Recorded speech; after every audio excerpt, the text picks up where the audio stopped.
જય ચામુંડમાં, જય ચોટીલાવાડીમાં ચામુંડામાં, અમારા કુળદેવીમાં ચામુંડામાં છે.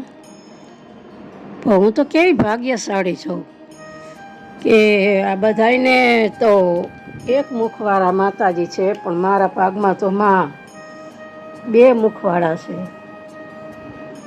એ મારા ભાગ્ય ઓહો છે કે માં મને બે મુખવાળા મળ્યા. જય હો માં ચામુંડા, તમને ઘણી ખમા. આ નવરાત્રિ છે અત્યારે, અને અમે દર વખતે માં ચામુંડાના ઝવેરા વાવી છીએ, માની સ્થાપના કરી છીએ. ને હું આ 20 વર્ષ ત્યાં માતાજીના ઝવેરા વાવું છું. 20 વર્ષ ત્યાં હું માતાજીના નોરતા પણ રહું છું. અને માતાજી ઉપર શ્રદ્ધા અને વિશ્વાસ હોય ને તો આપણને બધું માં આપોઆપ બધું ભેગું કરી દે છે. ને આ નવરાત્રિમાં આપણે માતાજીની જેટલી ભક્તિ કરીને એટલી તો ઓછી જ પડે.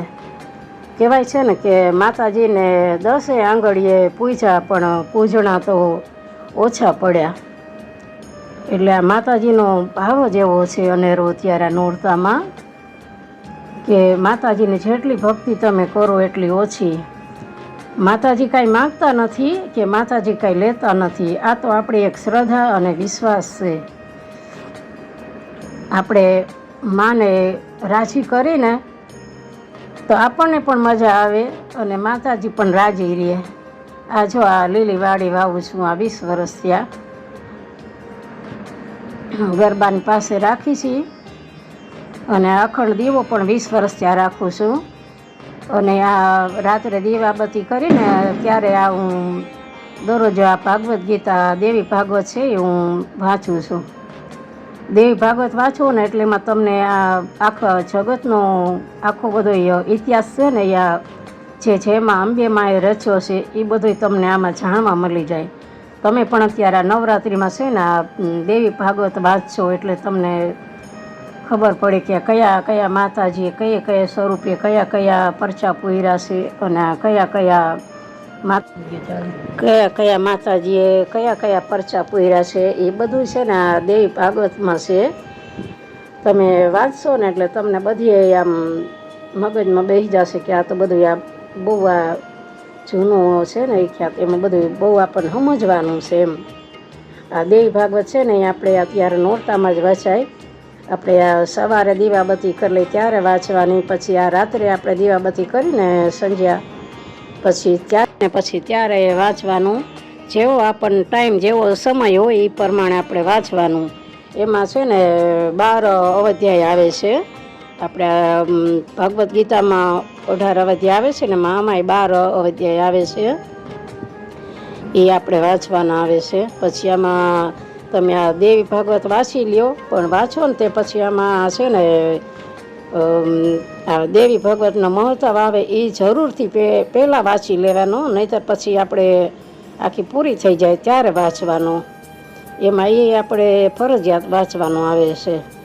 એ તમે પણ વાંચશો આ ભગવદ્ ગીતા. અને હું તો આ દેવી ભાગવત અત્યારે નોરતામાં વાંચું છું, પણ હું તો આ દરરોજ ભગવદ્ ગીતા વાંચું છું.